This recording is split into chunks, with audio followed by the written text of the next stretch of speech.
Somewhere down there, ABBA was standing to film the music video for Bang-A-Boomerang. This video is described as one of ABBA's most joyous music videos, and it brings us back to 1975.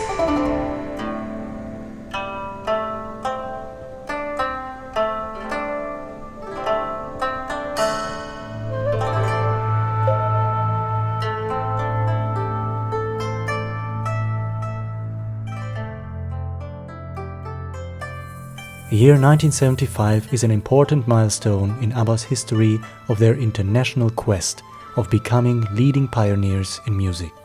1 year after their breakthrough on Eurovision with Waterloo, ABBA was ready with their third studio album, ABBA.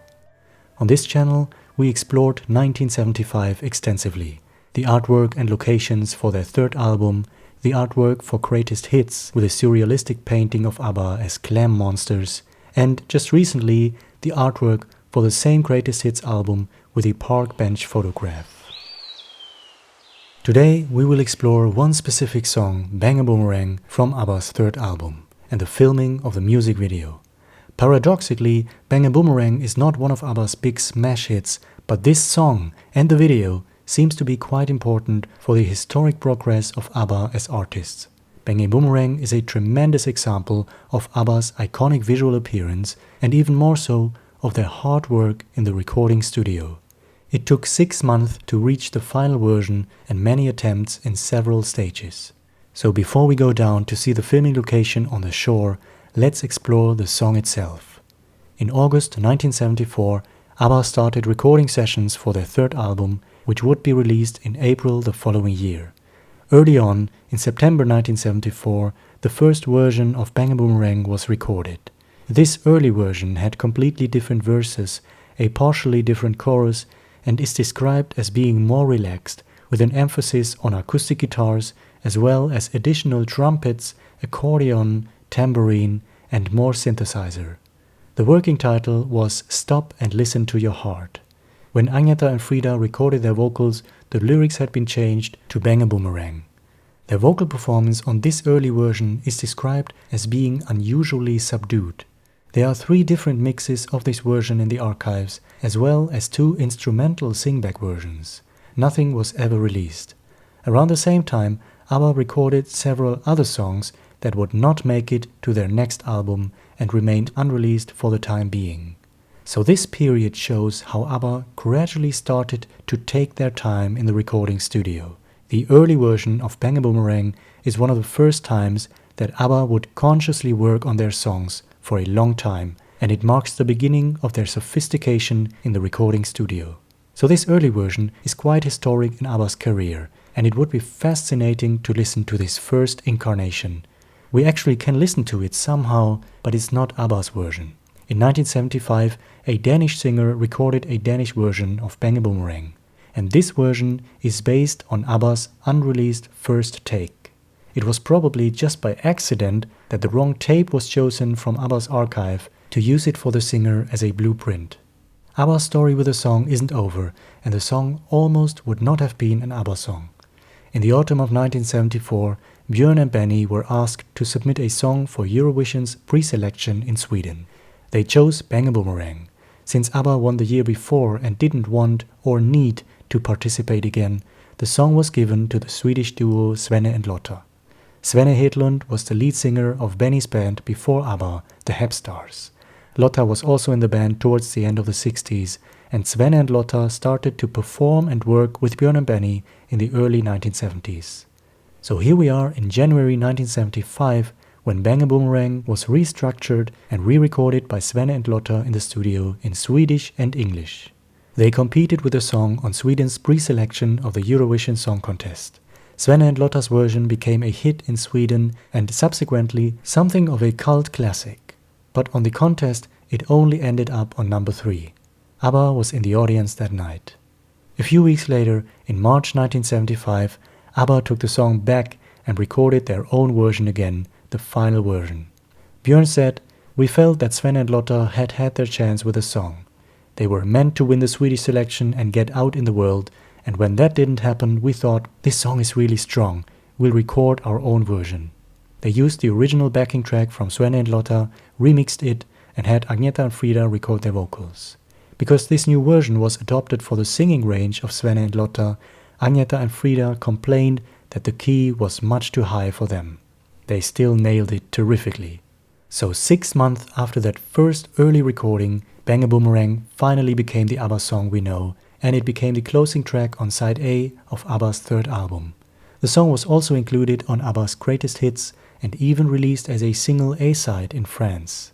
As inconspicuous but significant as the recording itself, so is the music video that was created for the song. For the first time in any of ABBA's music videos to that point, ABBA was extensively seen outside, on the streets of Stockholm, in the park and at a shore.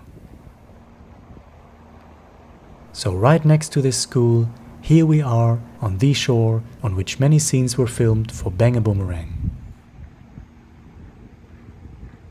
It was a windy spring day in Stockholm.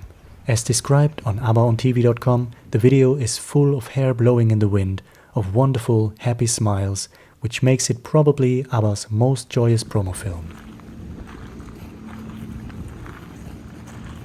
Taken from various perspectives, ABBA was standing in different ways at the shore with the skylines in the background.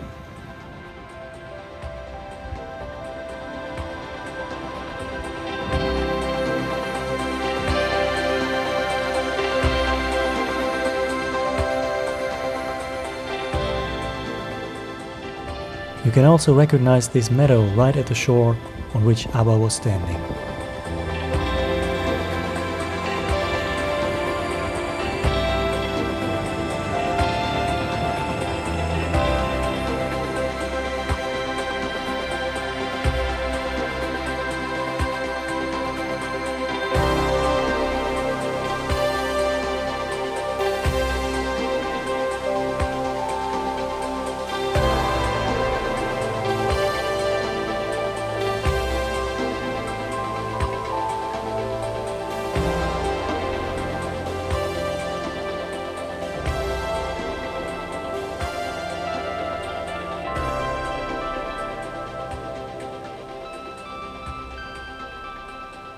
Adding to that sense of carefree, almost juvenile joy, also caused by the lyrics and title, the video contains comic inserts of Superman and so-called onomatopoeia, the use of sounds as words as we know it from comic strips. On top of the extensive outdoor scenes, this video is also special because it makes heavy use of some of ABBA's visual trademarks. Very fast editing, extreme close-ups and the iconic face-to-face shots. Some of the close-up shots are so close that again it's impossible to identify other locations. As in our recent location tour for Summer Night City, the scenes in the streets are virtually unidentifiable because we don't get to see much of the surroundings. If anyone knows where the street scenes took place in Stockholm, please let us know in the comments below. Bang-A-Boomerang was one of 4 videos that were filmed to promote the ABBA album. The other songs are Mamma Mia, SOS and I Do, I Do, I Do, I Do, I Do. All videos feature ABBA's iconic visual trademarks, and it was those videos which were seen by Australia and in turn caught the attention of the UK. From then on, everything was set in motion, a domino effect that is still rolling. All 4 videos were filmed in 2 days. That means that ABBA and their loyal video director Lasse Hallström were working as efficiently as possible. The fast editing and extreme close-up shots are certainly a way to obscure some of the cheap and fast movie making to some extent. But even more so, this technique is just so effective. It literally brings us close to the people, close to ABBA. Take a look at the final shot of the video. It is so expressive. ABBA walking down a street in the middle of a crowd of pedestrians. ABBA literally being people just like anyone else. Bang-A-Boomerang captures that sense of the artists being humble and approachable. The song was never performed live or on television. It was played in one of the versions of the TV special ABBA in Australia in 1976 when ABBA were throwing boomerangs around. In 2013, an Australian documentary was titled Bang-A-Boomerang and explored Australia's love affair with ABBA. Today, Benny dislikes the recording and lyrics of the song, but says that the tune as such is not too bad. Björn is also not fond of his lyrics, but calls it a damn good song. Bang-A-Boomerang is one of the songs featured in Mamma Mia the Party. Just recently, Björn talked about the song in an interview, referring to its Eurovision roots and also mentioning that it's not his proudest moment as a lyricist. So here we are at the shore, and maybe one day you too will be standing here and enjoying the view that ABBA once had. I hope you enjoyed being here with me today and also enjoyed exploring the history of Bang-A-Boomerang. What do you think of the song and the music video? Let me know in the comments below. Alright, until then, hey do!